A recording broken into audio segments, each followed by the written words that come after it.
the right to be rich. Whatever may be said in praise of poverty, the fact remains that it is not possible to live a really complete or successful life unless one is rich. No man can rise to his greatest possible height in talent or soul development unless he has plenty of money, for to unfold the soul and to develop talent he must have many things to use, and he cannot have these things unless he has money to buy them with. A man develops in mind, soul, and body by making use of things, and society is so organized that man must have money in order to become the possessor of things. Therefore, the basis of all advancement for man must be the science of getting rich. The object of all life is development, and everything that lives has an inalienable right to all the development it is capable of attaining. Man's right to life means his right to have the free and unrestricted use of all the things which may be necessary to his fullest mental, spiritual, and physical unfoldment, or, in other words, his right to be rich. In this book, I shall not speak of riches in a figurative way. To be really rich does not mean to be satisfied or contented with a little. No man ought to be satisfied with a little if he is capable of using and enjoying more. The purpose of nature is the advancement and unfoldment of life, and every man should have all that can contribute to the power, elegance, beauty, and richness of life.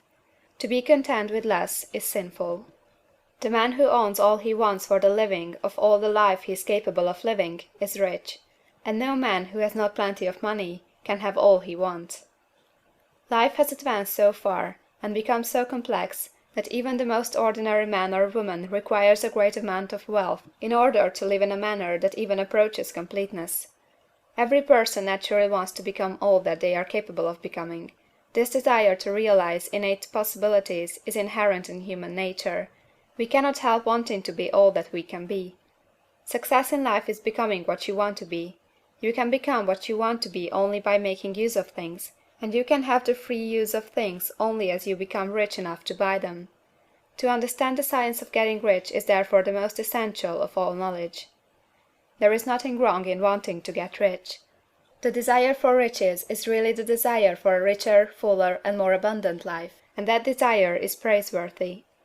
The man who does not desire to live more abundantly is abnormal, and so the man who does not desire to have money enough to buy all he wants is abnormal. There are three motives for which we live. We live for the body, we live for the mind, we live for the soul. No one of these is better or holier than the other. All are alike desirable, and no one of the three, body, mind, or soul, can live fully if either of the others is cut short of full life and expression. It is not right or noble to live only for the soul and deny mind or body, and it is wrong to live for the intellect and deny body or soul. We are all acquainted with the loathsome consequences of living for the body and denying both mind and soul, and we can see that real life means the complete expression of all that man can give forth through body, mind, and soul. Whatever he can say, no man can be really happy or satisfied unless his body is living fully in every function, and unless the same is true for his mind and his soul. Wherever there is unexpressed possibility, or function not performed, there is unsatisfied desire. Desire is possibility seeking expression, or function seeking performance. Man cannot live fully in body without good food, comfortable clothing, and warm shelter, and without freedom from excessive toil. Rest and recreation are also necessary for his physical life.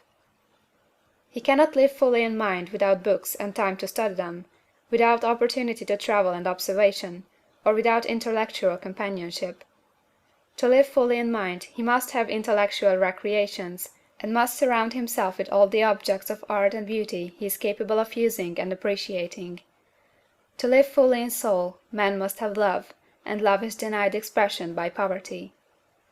A man's highest happiness is found in the bestowal of benefits on those he loves.